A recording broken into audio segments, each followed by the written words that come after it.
What's up, everyone, and welcome to ClearTalk. So, in today's vehicle, we are talking about night 4, the final night of the DNC. We're going to kind of go over some of the things that happened and what I took from it and all that stuff, give my opinion of it, and what I see going forward. Um, and kind of the and then we're also going to go into some stuff on the opposite side of the equation, what's happening or could happen or whatever. Anyways, so thank you for joining me. If you would like, uh, please subscribe and like, share, all that good stuff. Helps me out, helps the channel out. And if if you like this content, and then just uh, yeah, let me know what you think in the comments below. About what we talk about here, how the DNC went overall. If you have an opinion on it, and or in how you think it's going to affect, if it's going to affect anything going forward. So yeah, thank you for joining me. Here we are. So night 4. Um, Night 4 started. Pretty much majority of it was focused around gun control, for the most part, from what I took. I mean, they did deal with some other issues like they have every night. I mean, they've kind of hit on all the main, like, concerns that, or at least the DNC thinks are concerns, and for the most part, they pretty much are. Um, Around gun control, abortion, the economy, all the housing and things like that, all these different things. They've hit pretty much everything that they wanted to, I think, and uh, try to articulate how they are going to approach it, or how, or at least in rhetoric, how they're going to approach it. But in each night, I think concentrated a little bit heavier on one idea than the rest. They were all kind of played in, but every night seemed to kind of concentrate on one in particular. Like that was the headstone or whatever or whatever. That was the major part of the night. Last night seemed to be gun control, and they did a pretty good job with that.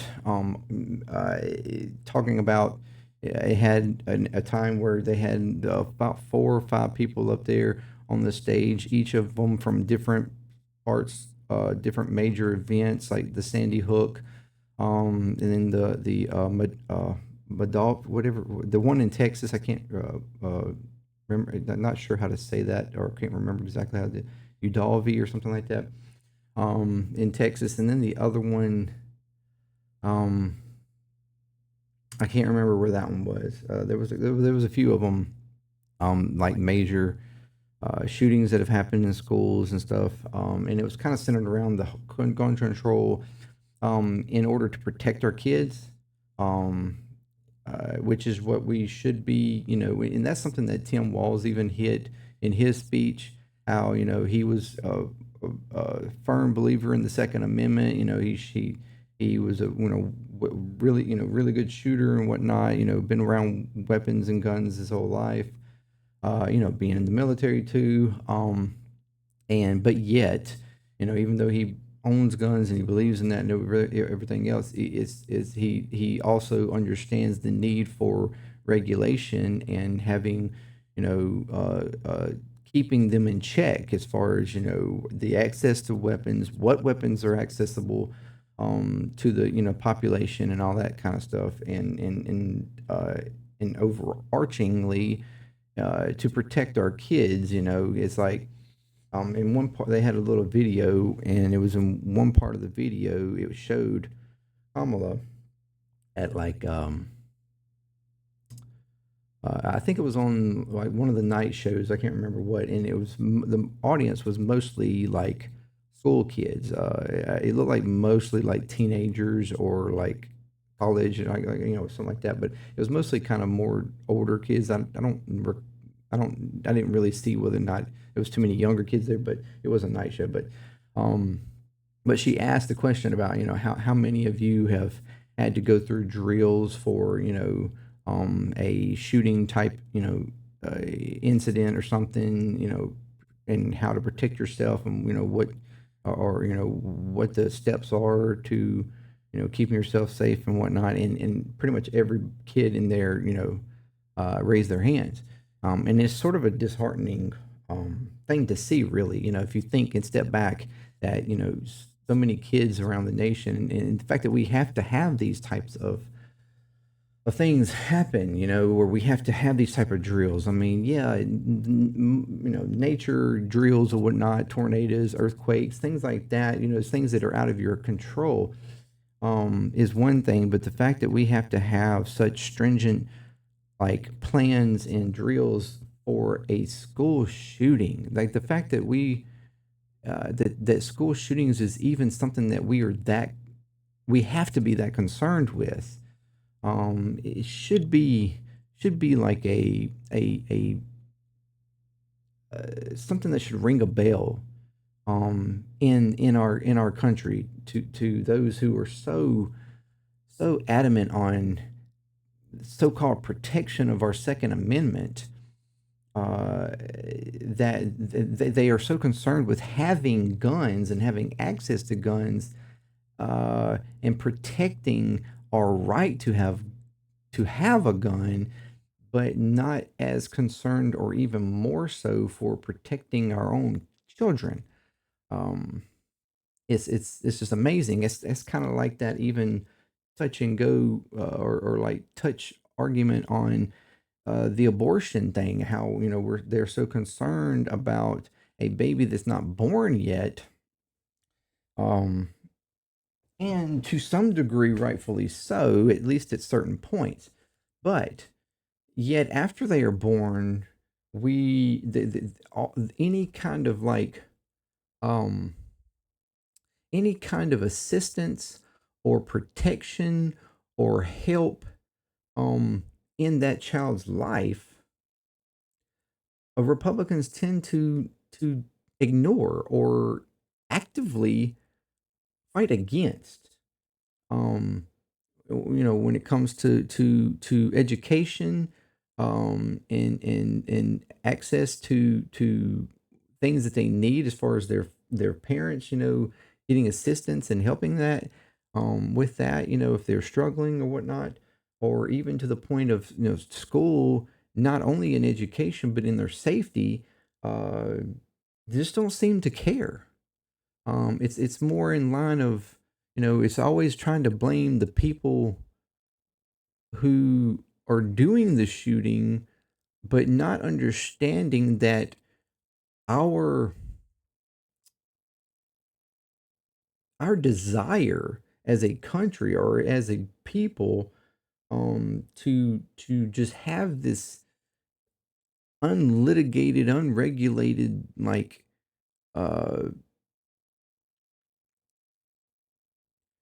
extreme amount of weaponry in our own hands, uh or the access to that, and the ease of access to that, uh it's just mind blowing to me. We don't understand how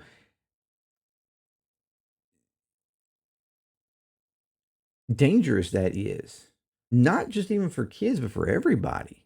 I mean, it's the reason why our country has the most, fatal incidents with guns, guns and stuff, of pretty much any other country. Uh, and there's oftentimes an argument of, well, we just need more good people with guns than bad people with guns, and that's just a very arrogant and ignorant argument. Uh, we don't need more guns, we don't need more good people with guns, because that's not going to really help anything. You don't fight.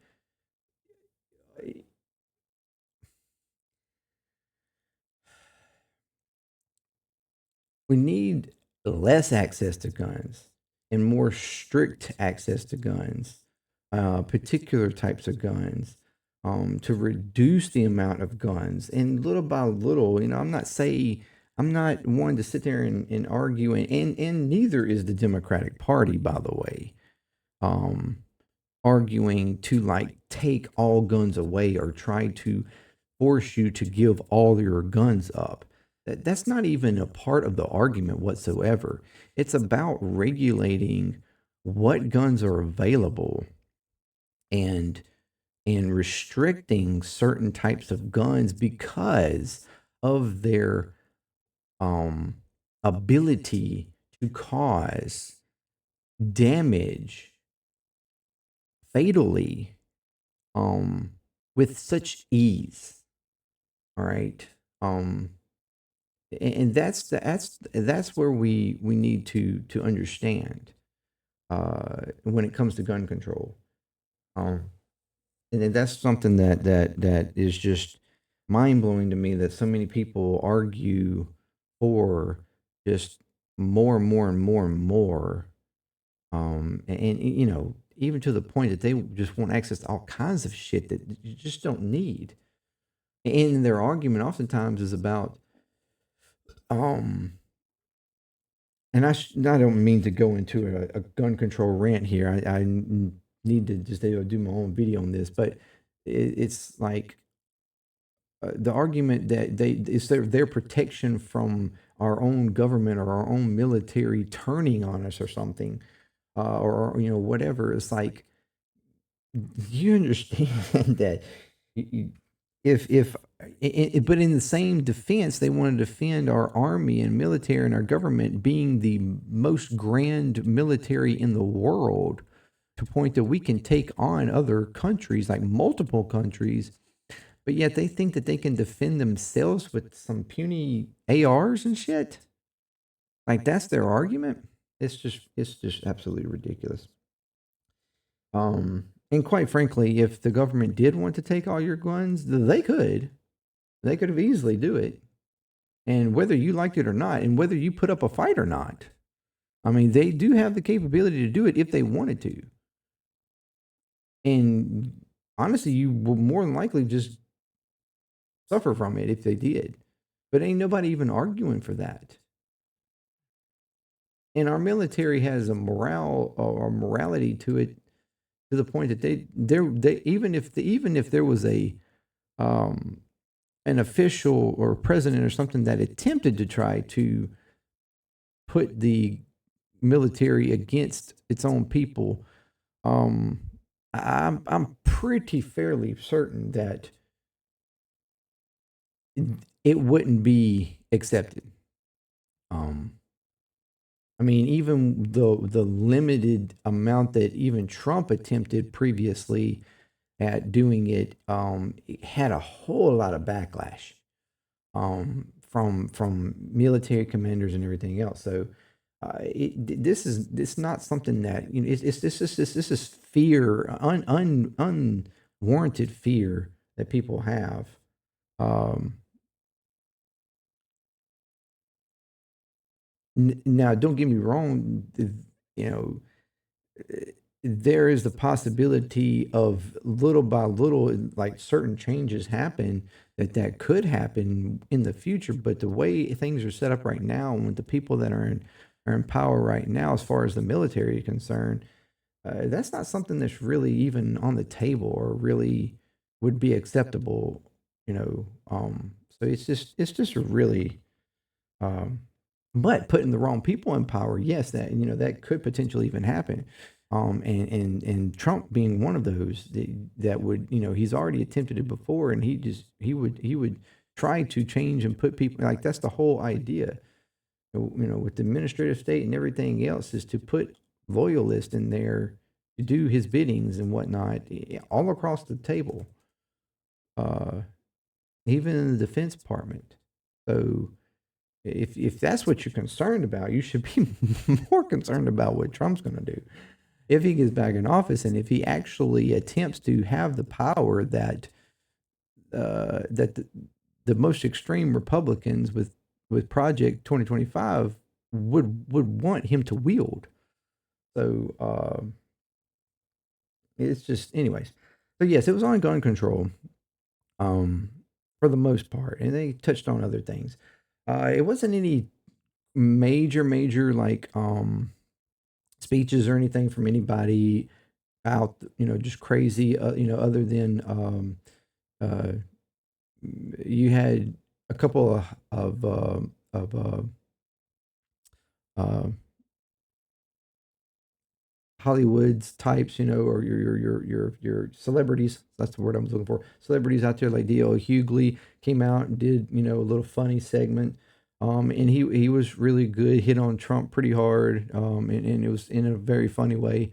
And it was good. And then Eva Longoria come out there, had a little thing also. Uh, you had Kerry Washington, pretty much was the kind of um, um, what do you call it? Uh, One kind of running the show for the night.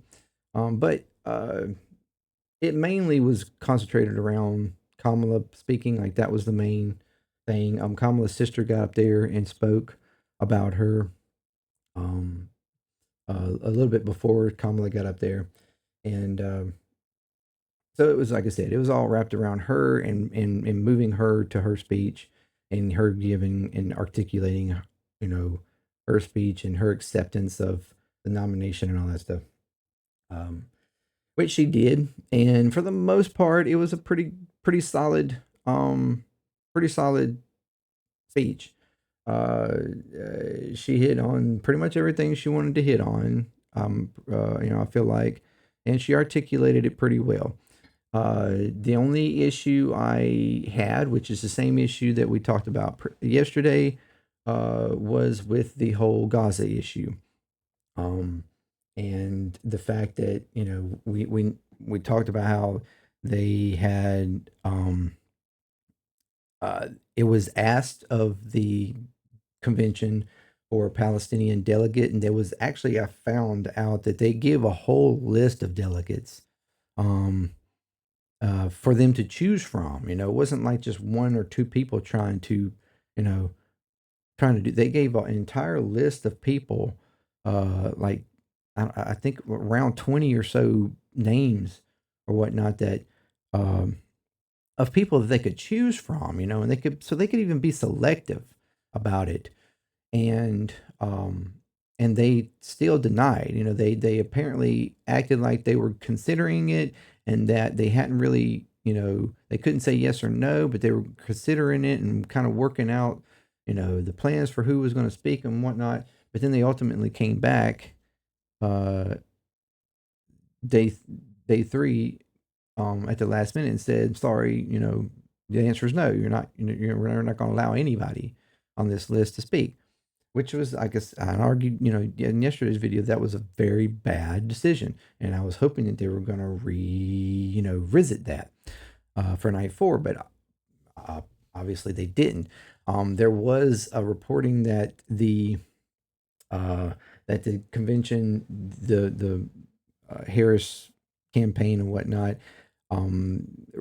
did reconsider, uh, and supposedly uh, accepted a particular person. I think it was a female, to speak, but then they claim that the uncommitted uh, group denied for that person to speak. Like they didn't accept that decision. But that clearly couldn't have been true. Like that was seemed like that was just some sort of a cover for the DNC, because uh, this person's name was literally on the list that they gave to the DNC for acceptance. So it doesn't even make sense that they would turn around and deny or not accept that person speaking when that was the whole point all to begin with.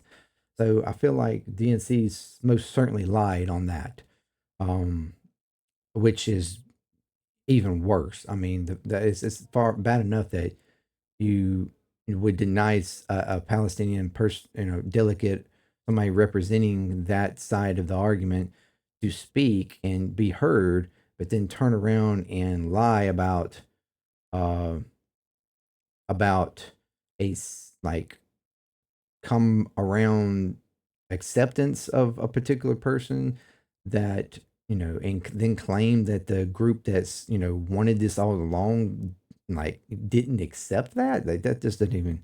That's just stupid. Um, so I don't believe that at all. Um, Now Kamala did have a section that she spoke on for about a minute and a half. I do have it queued up to listen to, and I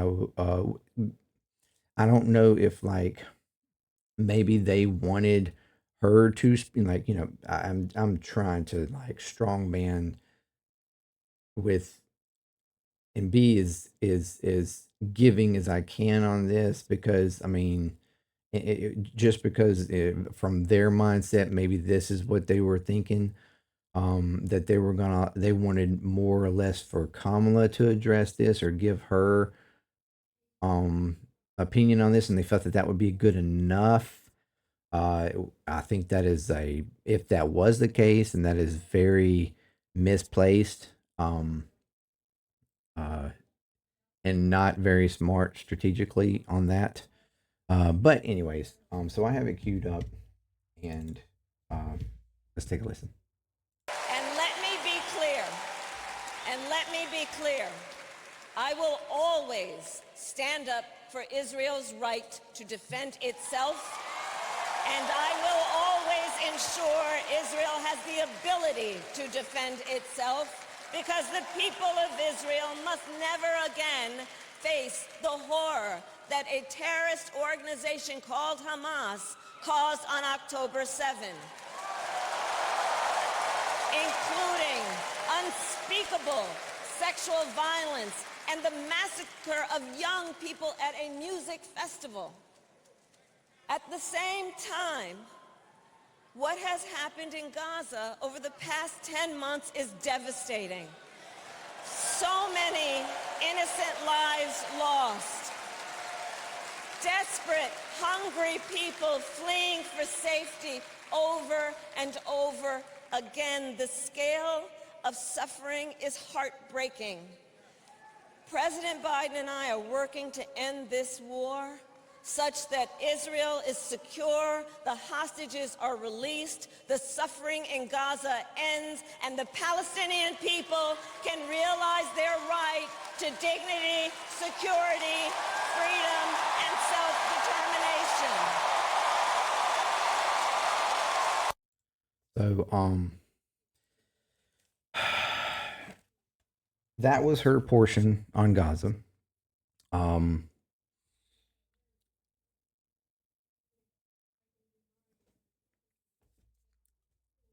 so here's what I can say. Was it something I was it everything that I would like to hear from her? Obviously not. Um, but in retrospect, what she said versus what I would have expected, say Biden say on this subject, or Biden has said at any point, clearly she is taking it to a different level, a more compassionate level when it comes to Palestinians. Uh,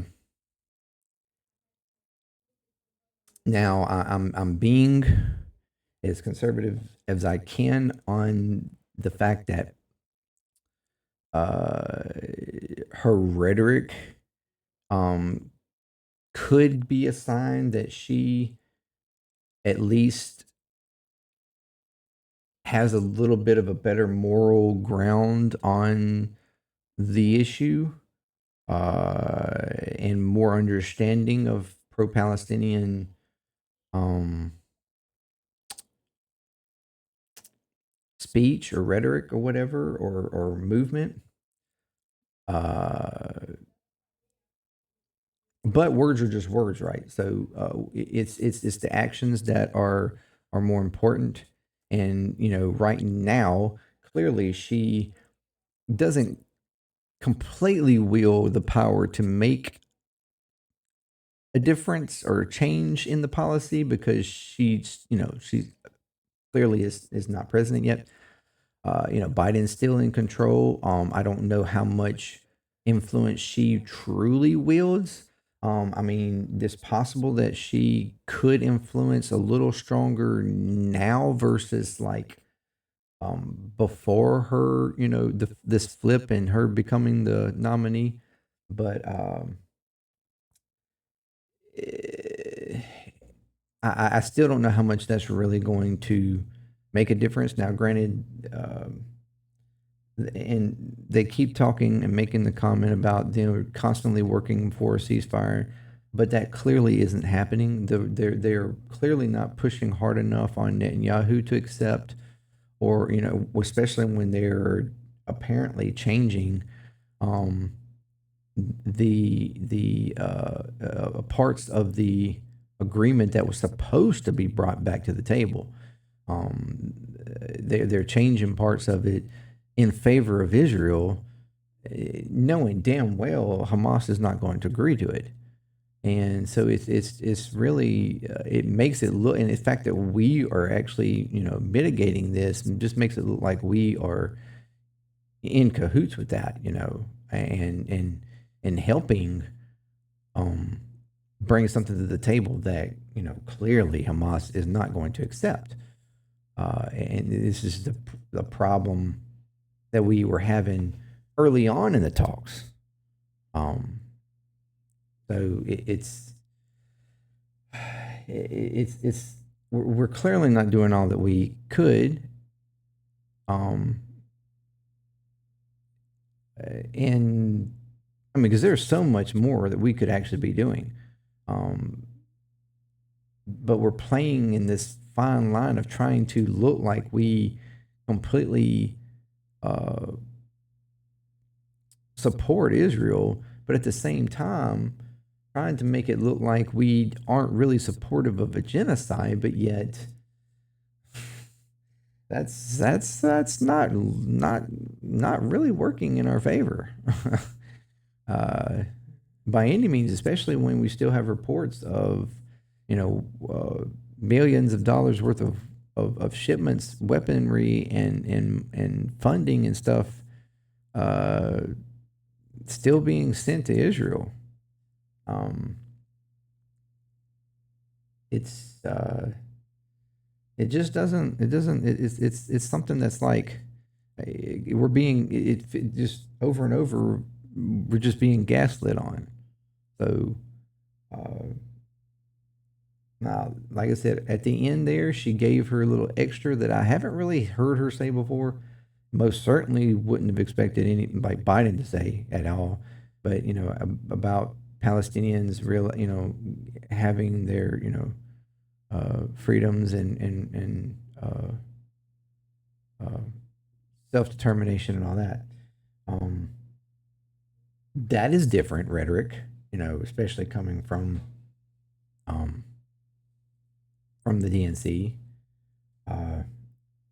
Still not quite in line with American people and the majority of how what the base wants to see happen, because there is a clear division between the average voter, the American people, and our politicians. It doesn't matter what party we're talking about. So that's clearly, but it's promising rhetoric to a degree, but still, actions are what's most important. So it's yet to be seen if we're going to actually see a difference in action to coincide with this slightly different rhetoric that she is displaying versus Biden or anybody else in his administration, Blinken or any of them other morons that are in charge of foreign affairs, or whatever. So that was the DN. That was night 4. She, like I said, she gave her speech overall. Outside of that, it was fine. She hit on a lot of things that she'd done. You know, she started out with a biography for most part, and then kind of went into her what she plans to do, and then of course trying to differentiate herself from her and Trump. And but it overall was a fairly pretty good speech. It had the whole place, energy up and roaring and all that by the end. Um, and Yeah, so going out of this, what do I expect? I do expect overall. I feel like the whole week was positive for her and the campaign and the Democratic Party in general.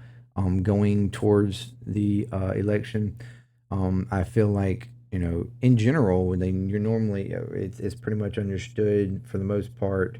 On average, a candidate gets like 1 to 2, maybe 3 percentage point bump in polls and whatnot after a convention.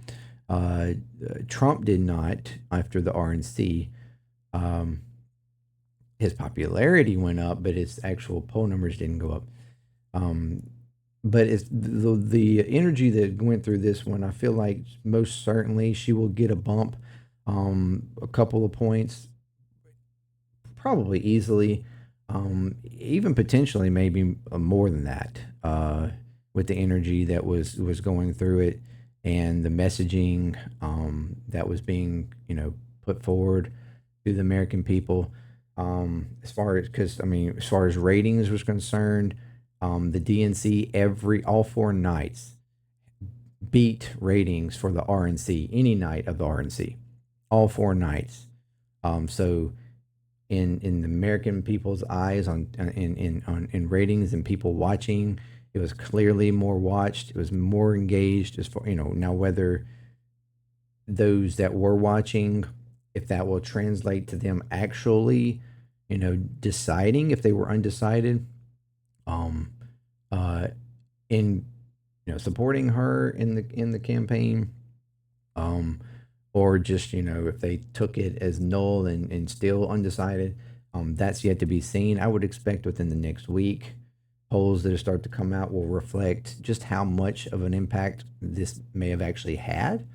But also, we have gotten or we're starting to get reports and stuff that RFK is potentially, according to even some reports by today, Friday, going to uh, uh, dismiss his campaign and uh, potentially endorse Trump. Now, that's been the reporting. Um, Apparently, he uh, supposedly called out to both campaigns, asking, for what, like trying to, you know, kind of the back and forth. I'll give you an endorsement if you give me something, and from what it reported was more like some sort of position in their administration. And from what I understand, both of them basically said no. I mean, apparently the DNC straight up said no. Trump's campaign said basically was like it's unlikely. Um, you know, uh, uh, but they would still accept endorsement. Um, uh, so even if that's still yet to be seen, or at least at this point. And how much of a difference that will actually make. I mean, we know that for the most part, his supporters were drawn more from Trump than from the Democratic Party, DNC or Harris, uh, at least before the flip with Harris taking the reins. Um, but how much of that, it's let's say the part of his supporters that that would potentially lean or potentially lean to the right, more or less were people who just straight up don't like Trump, wanted something different. So it doesn't automatically translate that just because he drops out and endorses Trump, that they would just swing to Trump. I mean, a certain portion of them may, but that doesn't mean that all of them would. They could potentially go for another third party candidate, or they could just not vote at all, or they could potentially even swing in Harris's direction. Uh, and even in the same argument in the other direction, those that, lean more to the left could do the exact same thing. They could, potentially some of them would go on to the Harris campaign if they haven't already, because some of the Harris bump that she's had over Biden since she became the candidate could very well, some of it could have very well even been RFK's, some of RFK support, because RFK's numbers have started to come down since then too. So, but some more could potentially go her direction, or some could go to a third party or not vote at all, or could even potentially go with him to Trump's side. There's it's hard to say how much of an effect him bowing out and whether he endorsed either one, it would, I don't know that it would matter. So it could be kind of a even split. It could be, whatever. That's something yet to be seen as well. I'm not sure of how much of an effect it will really have at all. Um, but that is the reporting, and we're left to see what happens there. Um, so yeah, that's pretty much uh, what I'm seeing and looking at going forward. I see a bump most certainly happening. How much is still yet to be seen? Could be a couple of points, could be 3 or 4, maybe even 5 points. Who knows? I do feel like the energy certainly is in her direction, and I don't see any reason for it to not continue in that direction, especially with uh, the the way Trump has been acting lately. Just having such a hard time really even knowing how to target Kamala. Uh, I guess the only real uh, way of determining how this could, or if Trump could swing the energy back his way, would be for a debate to happen, and whether he could actually, you know uh, do as he said he would. He would against her, or just as he did against Biden, and would just like demolish her. Like, everybody argues about him being so good um in debates, which I question whether or not it's really him so good in debates or the other person just not being as good in debates, um, and just making him look good. But yeah, that's what I look for happen. So we'll see what happens then. But overall, yes, I do think the DNC had a good week, much better week than I think the RNC had. Uh, Now, if they would have known that the Harris swap was going to happen, because that didn't happen until after the RNC was over, maybe the RNC would have been different. Not completely sure, but it doesn't matter now. It can't be redone, so um, it is what it is. So we'll see what happens, and as things happen, I will come on and we'll talk about it, give my opinion on it, and ask for your opinion. So yeah, thank you very much for joining me here.